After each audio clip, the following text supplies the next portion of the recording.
எல்லா உறவுகளுக்கும் வசன்யா குக்கிங் சேனலின் அன்பான வணக்கங்கள். இன்னைக்கு நம்ம பார்க்க போற ரெசிபி என்னன்னா பருப்பு போலி தான் பார்க்க போறோம். தேங்காய் போலியும் பார்க்க போறோம். ரெண்டு எப்படி செய்யறதுன்றத பார்க்கலாம். வீடியோக்குள்ள போகிறதுக்கு முன்னாடி இந்த வசன்யா குக்கிங் சேனலில் போடுற ரெசிபிஸ் எல்லாம் உங்களுக்கு பிடிச்சிருக்கு அப்படின்னா சப்ஸ்கிரைப் பண்ணுங்க, பெல் ஐக்கானையும் கிளிக் பண்ணிக்கோங்க. அப்போ தான் நாங்கள் போடுற வீடியோஸ்லாம் உங்கள் நோட்டிஃபிகேஷனாக வியூ ஆகும். இப்போ வாங்க நம்ம வீடியோக்குள்ளே போகலாம். இந்த ரெண்டு போலிக்கும் தேவையான பொருட்கள் என்னென்னு முதல்ல பார்த்துக்கலாம். பருப்பு போலிக்கு கடலைப்பருப்பு நான் இந்த டம்ளரில் ஒரு டம்ளர் அளவுக்கு ஊற வச்சுருக்கேன். இது 100 கிராம் இருக்கும். அடுத்து பார்த்திங்கன்னா தேங்காய் துருவல் ஒரு 3 கப்பு எடுத்து வச்சுருக்கோம். இந்த கப்பால் 3 கப்பு எடுத்து வச்சுருக்கேன். இது ரெண்டுத்துக்குமே நம்மளுக்கு வெல்லம் தேவை. வெல்லத்தை நல்லா தண்ணியில் கொதிக்க வச்சுட்டு ஃபில்டர் பண்ணி வச்சுருக்கேன், மண் இல்லாமல். நம்ம இன்றைக்கி போலி கோதுமை மாவில் தான் செய்ய போகிறோம், மைதா மாவில் செய்யலை. அதனால் இதில் ஒரு கப் அளவுக்கு கோதுமை மாவை எடுத்து வச்சுருக்குறோம். ஒரு பிஞ்ச் அளவுக்கு ஏலக்காய் தூள், ஒரு பிஞ்ச் அளவுக்கு மஞ்சள் தூள், தேவையான அளவுக்கு சால்ட் எடுத்து வச்சுருக்குறோம். தேவையான அளவு எண்ணெய் எடுத்து வச்சுருக்குறோம். நான் இன்றைக்கி எண்ணெயில் தான் செய்கிறேன். உங்களுக்கு தேவைன்னா நீங்கள் நெய்யில் கூட செய்யலாம் இந்த டிஷ்ஷு. இப்போ நாம் ஒரு குக்கர் எடுத்துக்கலாம். கடலைப்பருப்பு ஊற வச்சு வச்சுருக்கோம் இல்லைங்களா, அதை நம்ம இதில் கொட்டிக்கலாம். நம்ம இந்த கடலைப்பருப்பு மூழ்கிற அளவுக்கு கொஞ்சமாக தண்ணி வச்சா போதும். கொஞ்சமாக ஒரு பிஞ்ச் அளவுக்கு சால்ட் ஆட் பண்ணிக்கலாம். இப்போ குக்கரை மூடி அடுப்பு ஆன் பண்ணி குக்கரை அதில் வச்சுக்கலாம். ஒரு 2 விசில் வந்தால் போதும், ரொம்ப குழைய வேக வேண்டாம். ஊற வச்ச பருப்பு தான், 2 விசில் வந்தால் போதும். இப்போ இது விசில் வரட்டும். அதுக்குள்ளே நம்ம மாவு பிசைஞ்சு வச்சுக்கலாம். அதுக்கு நம்ம ஒரு கப்பு அளவுக்கு கோதுமை மாவு எடுத்து வச்சுப்பேன் இல்லைங்களா, அதை போட்டுக்கலாம். கொஞ்சமாக ஒரு பிஞ்ச் அளவுக்கு சால்ட் ஆட் பண்ணிக்கலாம். முதல்ல இது ரெண்டுத்தையும் நல்லா கலந்துக்கலாம். இப்போ கொஞ்சம் கொஞ்சமாக தண்ணி விட்டு பிசைஞ்சிக்கலாம்.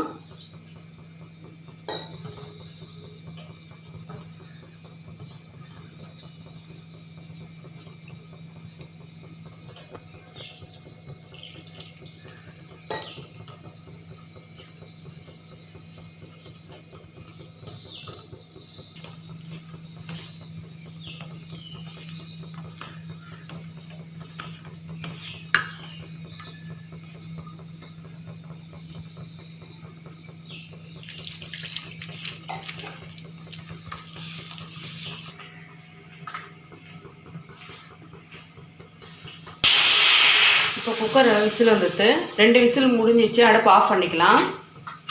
இது ஆறட்டும். நம்ம மிக்ஸி ஜாரில் போட்டு அதை நுணுக்கி எடுத்துக்கலாம். நல்லா தளன்னு செஞ்சுக்கோங்க. எண்ணெய் நிறைய அப்ளை பண்ணிக்கோங்க. அப்போ தான் நம்ம தட்டும் போது நல்லா சாஃப்டாக வரும்.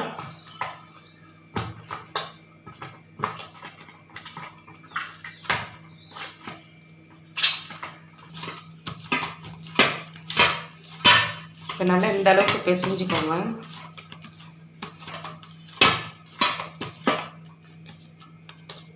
நல்லா தளன்னு இருக்கணும். மேலே கொஞ்சம் எண்ணெய் நிறைய அப்ளை பண்ணி அப்படியே ஊறட்டும்.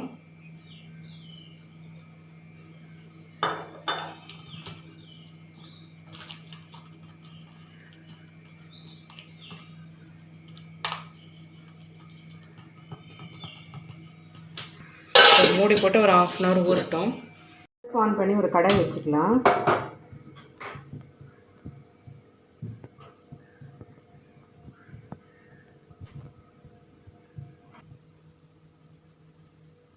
தேங்காய் போட்டு இதில் லைட்டாக வதக்கிக்கலாம். நெய் இருந்தால் போட்டுக்கோங்க, இல்லைனாலும் அப்படியே வதக்கிக்கலாம். இதை கொஞ்சம் நல்லா வதக்கிட்டு வெள்ளைப்பாகு இதில் லைட்டாக ஊற்றிக்கலாம். முதல்ல தேங்காய் பூர்ணம் எடுத்துக்கலாம், ரெடி பண்ணிக்கலாம். நம்ம போலிக்கு தேவையானது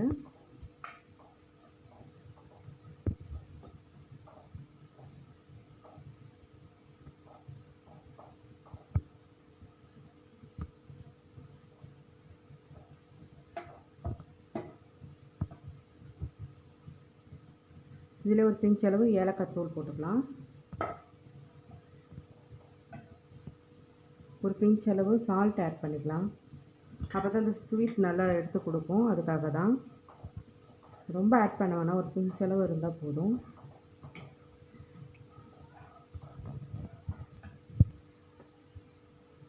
தேவையான அளவு வெள்ளைப்பாகு போட்டுக்கலாம்.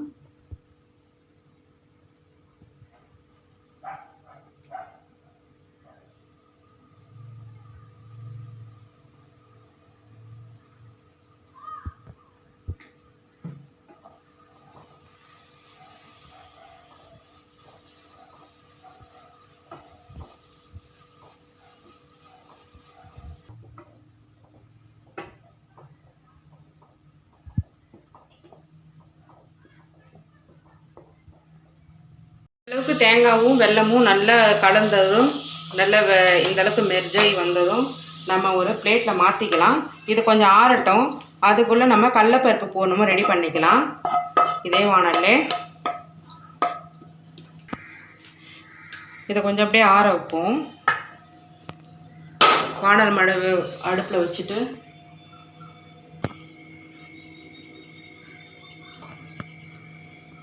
இப்போ நம்ம பொடி பண்ணி வச்சுக்கிற இந்த கடலைப்பருப்பை இதில் போட்டுக்கலாம்.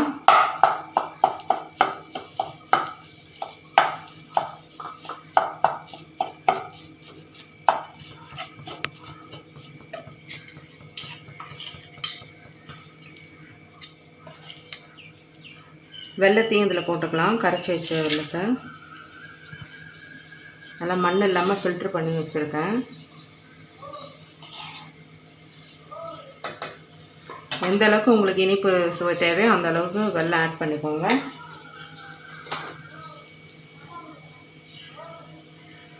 இதில் ஏலக்காய் பொடியும் போட்டுக்கலாம். நம்ம உப்பு ஆல்ரெடி கடலைப்பருப்பு வேக வைக்கும் போதே போட்டிருக்கோம். அதனால் நம்ம இப்போ உப்பு இதில் போட தேவையில்லை. இது எல்லாத்தையும் நல்லா கலந்து ஒரு சேர கலந்து வரட்டும்.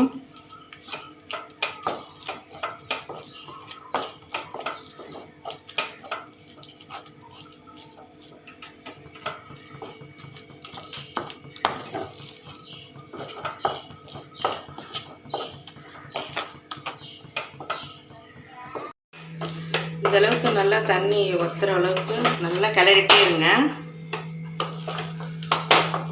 இந்த பதம் வந்ததும் நம்ம அடுப்பு ஆஃப் பண்ணிவிட்டு ஒரு பிளேட்டில் மாற்றி நல்லா ஆற வச்சிடலாம். ஆற வச்சு உருண்டை பிடிச்சி ரெடி பண்ணி வச்சுட்டாக்கா மாவில் போட்டு நம்ம அமுத்தி அமுத்தி எடுத்து போலி செஞ்சு எடுத்துடலாம்.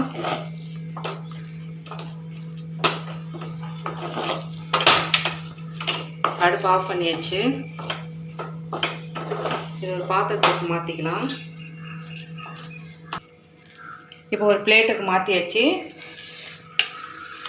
தேங்காய் போலிக்கு தேவையான ரெடி பண்ணி வச்சுருக்கோம். இது பருப்பு போலிக்கு தேவையானதையும் நம்ம பூர்ணம் ரெடி பண்ணி வச்சுருக்கோம். இது ரெண்டு பூர்ணமும் நல்லா ஆறட்டும். அப்புறமா நம்ம எப்படி செய்யுதுன்னு பார்க்கலாம். இப்போ பாருங்கள், நம்ம இனிப்பு பருப்பு போலிக்கு ரெடி பண்ண பூர்ணம் இது, தேங்காய் பூர்ணம் இது ரெண்டும் நான் தனித்தனியாக உருண்டை பிடிச்சி வச்சுருக்கேன். மாவு ஊற வச்சு வச்சுருந்தோம் இல்லைங்களா, அது இங்கே இருக்குது. ஒரு பாலித்தீன் கவர் எடுத்துக்கோங்க. உங்கள்கிட்ட எண்ணெய் கவர் இருந்தால் கூட ஓகே. ஒரு பிளேட் இது போல் போட்டுட்டு கொஞ்சமாக அதில் ஆயில் அப்ளை பண்ணிக்கலாம். ஒரு சின்ன பால் சைஸ் அளவுக்கு பிடிச்சிக்கோங்க. ஒரு லெமன் சைஸ் அளவுக்கு இருந்தால் போதும் உருண்டை. நான் அடுப்பு ஆன் பண்ணி தவா வச்சுருக்கேன். இது நல்லா சூடாயிட்ருக்கு.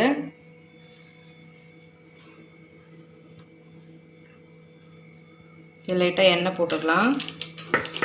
உங்கள்கிட்ட நெய் இருந்தால் நெய் யூஸ் பண்ணி கூட செய்யுங்க. கோதுமை மாவில் செஞ்சு கொடுங்க குழந்தைங்களுக்கு.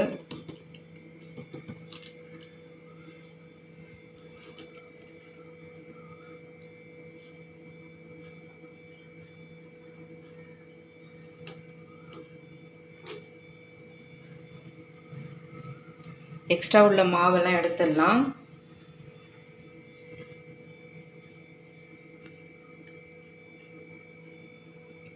கொஞ்சமாக இதில் ஆயில் அப்ளை பண்ணிக்கலாம்.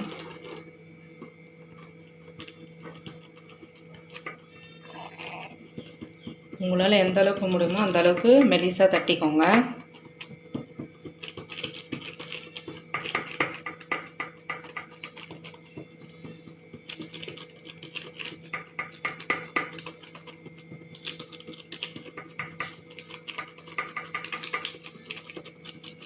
இந்த அளவுக்கு நீங்கள் மாவை வந்து முன்னாடியே நல்லா எண்ணெய்லாம் ஊற்றி நல்லா ஊற வச்சிட்டிங்கன்னா உங்களுக்கு தட்டுறது கஷ்டமே இருக்காது, நல்லா ஈஸியாக இருக்கும்.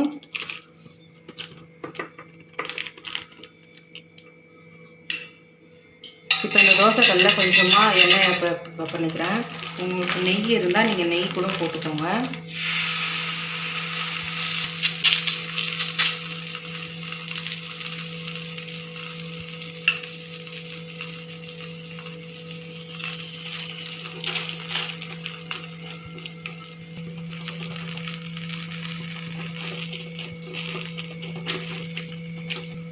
அது பொறுமையாக வந்துகிட்டே இருக்கட்டும். அதுக்குள்ளே நான் தேங்காய் போலி செய்யறதுக்கு ரெடி பண்ணிக்கிறேன்.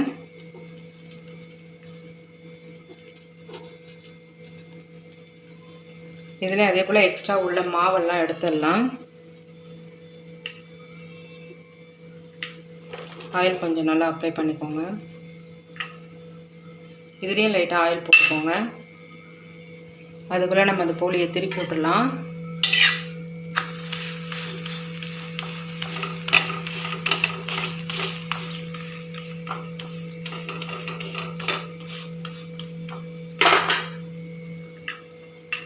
கொஞ்சமாக ஆயில் போட்டுக்கலாம். மேலே லைட்டாக தேய்ச்சி விட்டால் போதும்.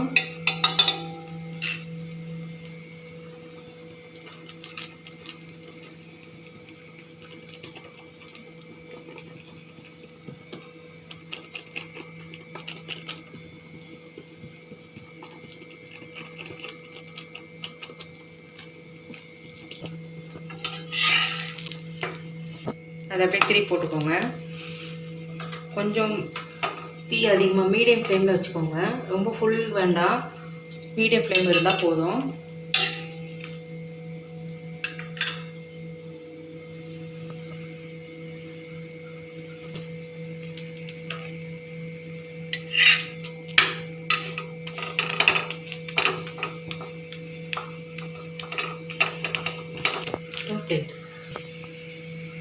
இது இப்போ நம்ம ஒரு பிளேட்டுக்கு மாற்றிக்கலாம்.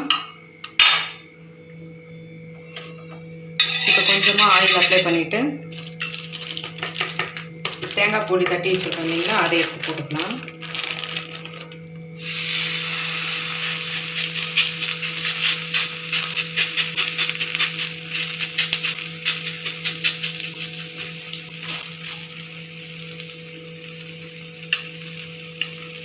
இதில் கொஞ்சமாக எண்ணெய்.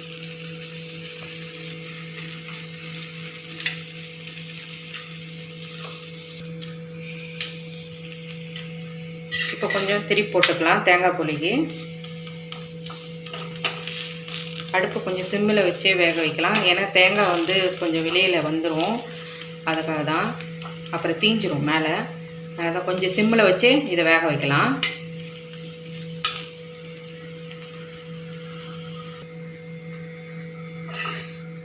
இப்போ தேங்காய் பொலியை எடுத்து ஒரு பிளேட்டில் வச்சுக்கலாம். இன்றைக்கி நம்ம தேங்காய் போலி அண்ட் பருப்பு போலி தான் பார்த்தோம். இப்போ பாருங்கள், அது ரெடியாக இருக்குது. இது பருப்பு போலி, இது தேங்காய் போலி. கோதுமை மாவு வச்சு தான் நம்ம செய்திருக்கோம். இதே போல் நீங்களும் வீட்டில் ட்ரை பண்ணி பாருங்கள். இந்த ரெசிபி உங்களுக்கு பிடிச்சிருக்குன்னா வசன்யா குக்கிங் சேனலை மறக்காமல் சப்ஸ்கிரைப் பண்ணுங்கள். பக்கத்தில் இருக்க பெல் ஐக்கானையும் கிளிக் பண்ணிக்கோங்க. அப்போ தான் நாங்கள் போடுற வீடியோஸ்லாம் உங்கள் நோட்டிஃபிகேஷனாக வியூ ஆகும். இந்த ரெசிபி உங்களுக்கு பிடிச்சிருக்குன்னா உங்கள் ஃபேமிலி அண்ட் ஃப்ரெண்ட்ஸுக்கு ஷேர் பண்ணுங்கள், லைக் பண்ணுங்கள் அண்ட் கமெண்ட் பண்ணுங்கள். ஆரோக்கியமான உணவை சமைப்போம், நலமாய் வாழ்வோம். நன்றி, வணக்கம். மீண்டும் நாம் அடுத்த வீடியோவில் சந்திக்கலாம்.